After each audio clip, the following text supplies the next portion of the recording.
Nós queremos, nesse momento, então, pensar um pouco sobre esse tema, o sagrado, mas como as duas disciplinas que a gente leciona nesse semestre são ligadas ao Antigo Testamento, exegese e hebraico, a gente vai pensar um pouco assim no contexto do Antigo Testamento e uma possível aplicação para nossa época aí.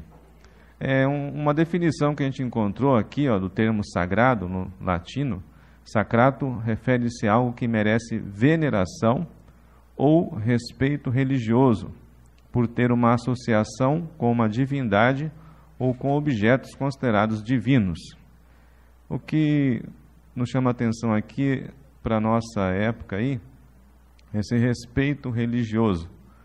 Dentro da teologia, cada, digamos, religião tem a sua teologia, a sua concepção de deuses, e não foi diferente no Antigo Testamento. Então, quando você tem um texto ali no Antigo Testamento para abordar, para ler, para pesquisar sobre ele, é muito provável que você vai encontrar um cenário religioso por trás, e nesse cenário religioso tem algumas divindades que são cultuadas. Então, digamos aí, os cananeus, os heveus, os jebuseus, aqueles nomes, né, da época ali de Abraão, de Isaac, Jacó, a gente vai perceber assim, a existência do Deus Israel, que, digamos, vem a partir de Abraão ali, e outros deuses. O que era sagrado para, digamos, a religião dos cananeus, e o que era sagrado para Abrão e depois Abraão. O texto que Deus fala com Abrão ali sai da tua terra, do meio da tua parentela, e vai para a terra que te mostrarei. E depois de algumas situações, Abraão ergue altar a Deus, no caso a Yahvé. O tempo passa e assim acontece com Isaac e acontece com Jacó. Eles erguem altares públicos para o Deus Yahvé. Os outros povos, as outras nações também tinham seus deuses. Aí uma pergunta que a gente pode pensar: existia respeito religioso de Abraão, Isaac e Jacó em relação aos outros deuses, às outras religiões, aos outros povos? Existia respeito religioso? Como se reivindica, digamos, ao longo da história e nos dias atuais, se reivindica, olha, você tem a sua religião e ele tem a religião dele, é necessário nós respeitarmos. Essa definição de respeito, por onde caminha? A veneração que é praticada na atualidade pelo cristão atual, venera o quê? Adora quem? Aí vai entrar em algumas questões do Antigo Testamento, define assim, olha, o sagrado se relaciona com a santidade. Santidade é, em geral, o estado de ser santo, percebido pelos religiosos como os indivíduos associados com o divino, ou sagrados, considerados dignos de respeito e devoção espiritual, ou que inspiram temor ou reverência entre os crentes em um determinado conjunto de ideias espirituais. Aqui já passa, no caso, para o cristão, não é? Mas na época de Moisés, por exemplo, quando Moisés sai a peregrinar pelo deserto ali, e ele vê a sarça ardente, aquilo chama a atenção dele, ele vai na direção da sarça ardente e ele ouve uma voz: tire a sandália, porque o lugar em que você está é santo. Essa concepção de santidade, essa voz, o que Moisés faz? Moisés tira a sandália. E assim, digamos, a prática do povo hebreu, a questão da santidade para Deus. Em Abraão, Isaac e Jacó não existia ainda a Torá, a escrita, assim, a lei, para eles seguirem. Era uma comunhão pessoal com a divindade, com Deus, e que eles entendiam que precisavam erguer altar e reverenciar esse Deus de maneira pública. Moisés também vai ter essa experiência, mas a partir da questão dos 10 mandamentos. Então, vai ser um outro contexto. Mas ele sabe que Deus é santo. Depois, Josué, quando assume lugar, no caso de Moisés, também vai ouvir essa questão da santidade. Santificai-vos hoje, porque amanhã farei grandes coisas no meio de vós. A santidade acompanha o povo de Israel. O sagrado acompanha, mas os outros povos percebiam isso no povo de Israel?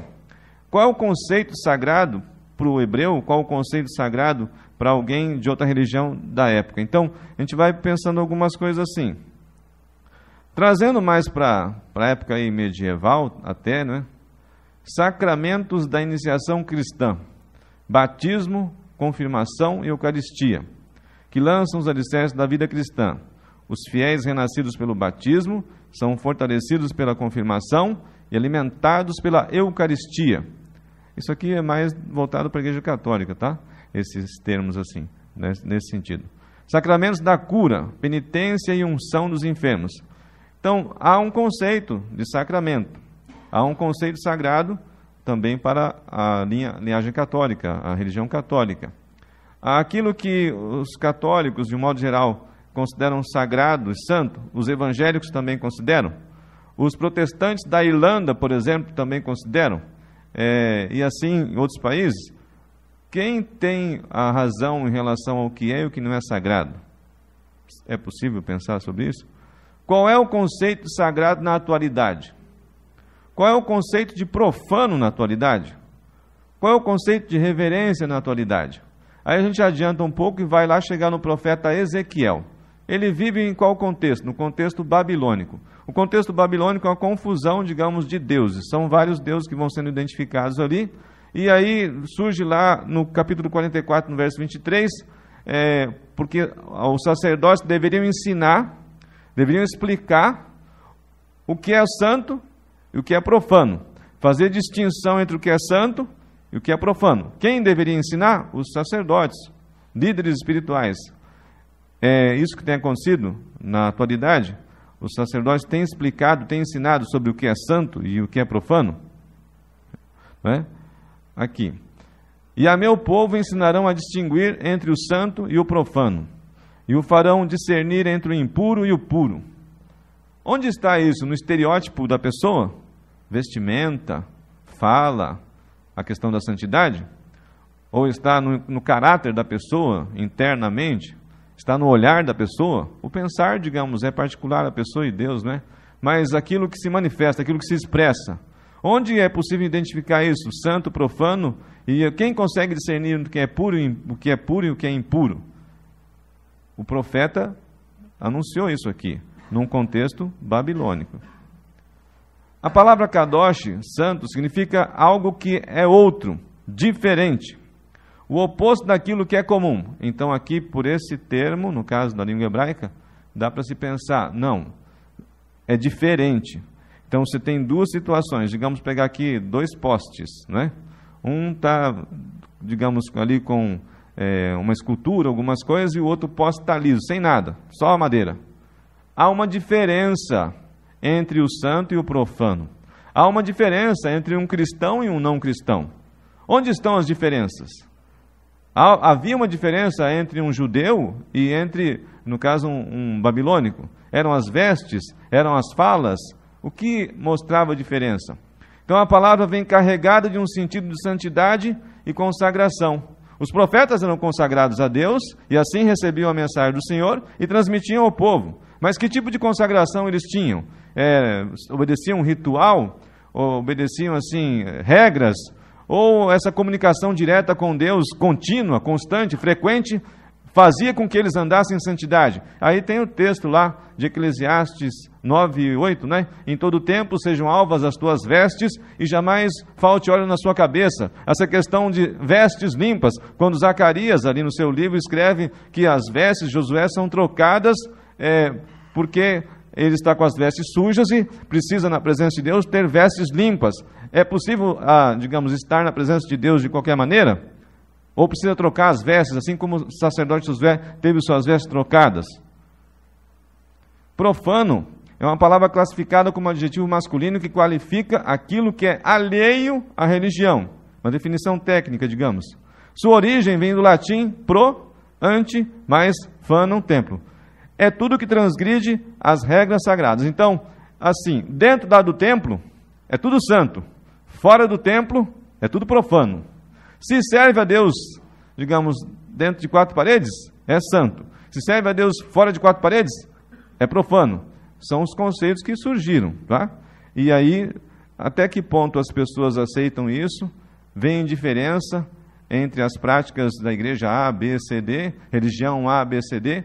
Então a gente vai vendo nesse universo de liberdade que temos, depois os irmãos vão olhar ali um texto do John Stott, Tradição e Liberdade, que é baseado num texto de cristianismo equilibrado, e vão ali opinar. O que é santo? O que é sagrado? A igreja atual é ultra-radical? É radical? É neoliberal? É liberal? Qual o comportamento do cristão atual? Há facções? Há grupos? Pode ser clarificado como aquilo que falta com respeito para com a religião. Aí vem a questão do respeito novamente. Profanar então, é faltar com respeito em relação a outra religião. Então, se aquela pessoa tem a religião dela, você obedece, assim você aceita a pessoa, não a religião. Ou você aceita a pessoa e a religião. Digamos, a gente precisa tomar uma decisão. Cultuar a Deus e cultuar outros deuses. O cristão é o templo do Espírito Santo. É uma definição do Novo Testamento.